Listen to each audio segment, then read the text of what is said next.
যদি কোনো ব্যক্তি মনে করেন আমি সারা জীবন সুস্থ থাকবো, কখনো অসুস্থতায় ভুগবো না, তাহলে যেই 5টি কথা তার মাথায় রাখতে হবে। প্রথম নাম্বার, খাবারকে ওষুধ বানাতে হবে। যেমন কোনো রকম প্রক্রিয়াজাত খাবার, প্রিজারভেটিভ খাবার, junk food, oily food, spicy food খাওয়া চলবে না। এর বদলে আমাদের প্রকৃতির খাবারই গ্রহণ করতে হবে, মানে যেসব খাবার মাটিতে জন্মায়, শাক সবজি, কলা, ফলমূল, এইসব। নাম্বার 2, চলো নড়ো বাঁচো। দিনে অন্ততপক্ষে 30 থেকে 40 মিনিট করে একটু হাঁটাচলা করুন, ব্যায়াম করুন, যোগা করুন, একটু এক্সারসাইজ করুন, ফিজিক্যাল অ্যাক্টিভিটি করুন, একটু ওয়ার্কআউট করুন।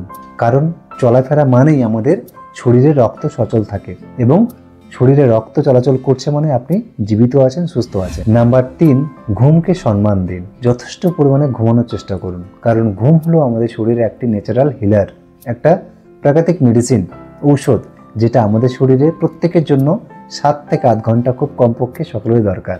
কারণ এই ঘুমই আমাদের শরীরের নতুন শক্তি, নতুন প্রতিরোধ ক্ষমতা। Number 4, that is called time as medicine. সময়ের মধ্যে খাবার খান, সময়ের মধ্যে খাবার থেকে নিজেকে সংযত রাখুন, কারণ এই একটি অভ্যাস আপনাকে হাজার রকম সমস্যা থেকে, হাজার রকম অসুখ বিসুখ থেকে আপনাকে দূরে রাখতে পারে। এবং সব থেকে গুরুত্বপূর্ণ নাম্বার 5, মনকে শান্ত রাখার চেষ্টা করুন। কারণ বেশি পরিমাণ মানসিক চাপ, স্ট্রেস, টেনশন, ফ্রাস্ট্রেশন, অ্যাংজাইটি, এগুলো হচ্ছে নানান ধরনের সমস্যার জার, একটা গোড়া।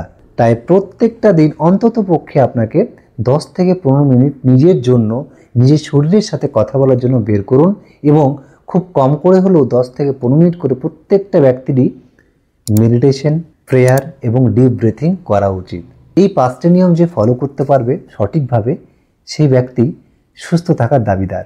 তাই এমনই আর গুরুত্বপূর্ণ স্বাস্থ্য টিপ পেতে এই পেজটি অবশ্যই ফলো করে রাখুন এবং ভিডিওটিতে একটা লাইক দিয়ে রাখুন।